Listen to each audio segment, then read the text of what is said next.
মৰিয়নিত সন্দেহজনক নাগৰিকৰ বিৰুদ্ধে বীৰ লাচিত সেনাৰ অভিযান।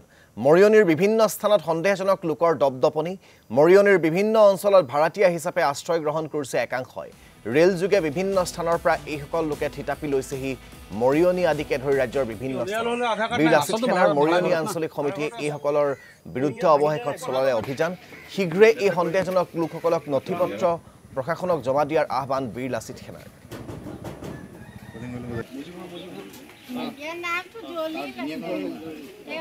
আমি মৰিয়নি বীৰ লাচিত থানাৰ ফালৰ পৰা আজি সজমিন তদন্ত আৰম্ভ কৰিছো। আজি প্ৰথমবাৰ আমি এতিয়ালৈকে দুবাৰকে স্মাৰক দিছো। এতিয়ালৈকে তেখেতসকলে কোনো সজাগতামূলক বা কোনো তেখেতসকলে এই মৰিয়নি অঞ্চলৰ যি সন্দেহজনক নাগৰিকৰ ওপৰত তেখেতসকলে কোনো ব্যৱস্থা লোৱা নাই। লগতে উচ্ছেদ হৈ থকা যদি কোনো সন্দেহযুক্ত নাগৰিক আমাৰ ইয়াত আহে তেতিয়াহ'লে আমি ইয়াত সজমিন তদন্ত আৰম্ভ কৰিছো।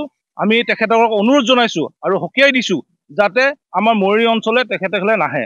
আৰু ইয়াত ফৰেষ্টৰ মাটি নৈৰ কাষলৈকে যদি মাটি বিক্ৰীয়ে কৰিব পাৰে সেই মাটি দালালৰ পৰা কেলে তেখেতসকলে নধৰে।